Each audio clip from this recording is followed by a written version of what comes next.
श्री शिवाय नमस्तुभ्यम। हर हर महादेव भक्तों, आज सुनेंगे 5 मिनट की डायरी, किस्मत बदलने का आखिरी अवसर।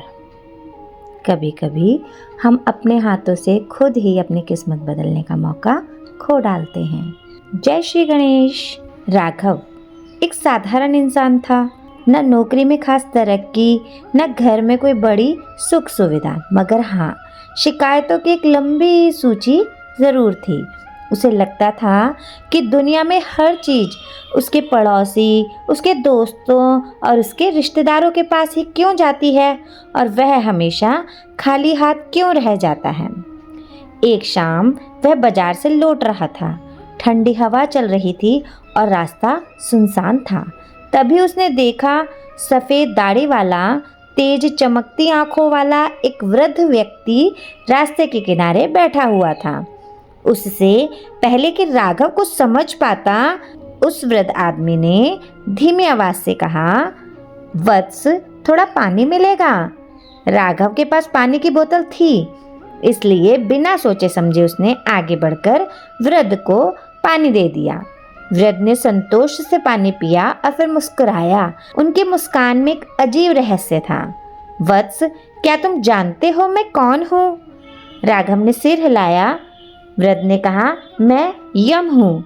आज तुम्हारे प्राण लेने के लिए आया था, पर तुमने मेरी प्यास बुझाई, इसलिए मैं तुम्हें अपनी किस्मत बदलने का एक मौका देता हूँ।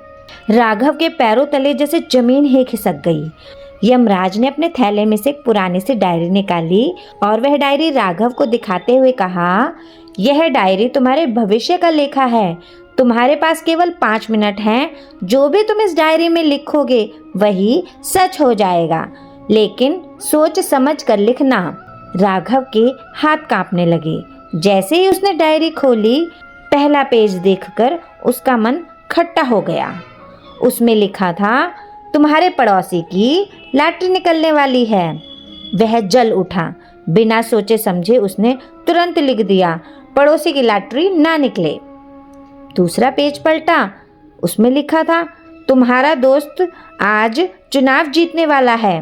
बस राघव के भीतर का ईर्ष्यालु मन जाग उठा। उसने फिर लिख दिया, वह आज चुनाव हार जाए। एक एक पन्ना पलटता गया और हर पन्ने पर किसी न किसी के अच्छे भाग्य की कहानी थी। कोई नौकरी पाने वाला था, कोई व्यापार में सफल होने वाला था, कोई विदेश जाने वाला था। राघव के कानों में जैसे एक ही बात गूंज रही थी, क्यों सबकी किस्मत चमके, मेरी क्यों नहीं। वह हर पन्ने पर दूसरों का भाग्य बदलता गया, एक एक करके सबका भविष्य बिगाड़ता गया। उसे याद ही न रहा कि उसके पास केवल 5 ही मिनट हैं। ना उसे ये समझ आया कि दूसरों को रोकने से उसकी मंजिल आगे नहीं आएगी। आखिरकार वह पन्ना आया जिस पर ऊपर लिखा था, अब तुम्हारी किस्मत लिखी है। राघव का दिल तेजी से धड़कने लगा। उसने पेन उठाया ही था कि अचानक यमराज ने डायरी उसके हाथों से खींच ली। राघव घबरा गया। अरे अरे अरे, अभी तो मेरे 5 मिनट। यमराज शांत स्वर में बोले, वत्स, तुम्हारे 5 मिनट पूरे हो चुके हैं। राघव के हाथ सुन्न पड़ गए।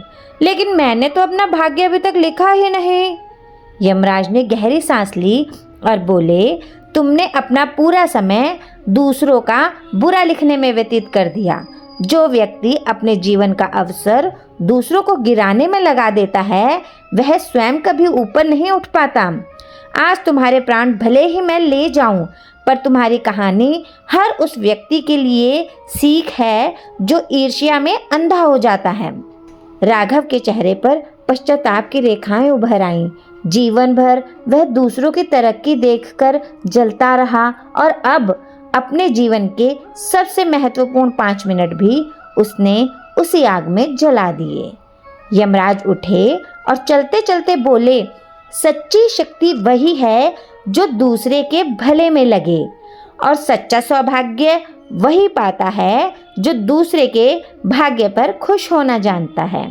जैसे जैसे यमराज दूर जाते गए, राघव समझ गया, ईर्ष्या का कोई अंत नहीं, लेकिन अच्छाई की एक छोटी सी चिंगारी भी जीवन बदल सकती है।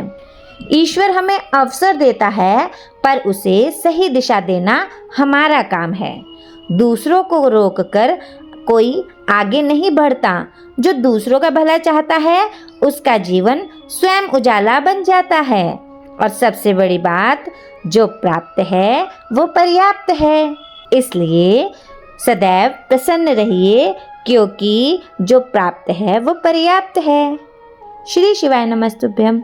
हर हर महादेव भक्तों।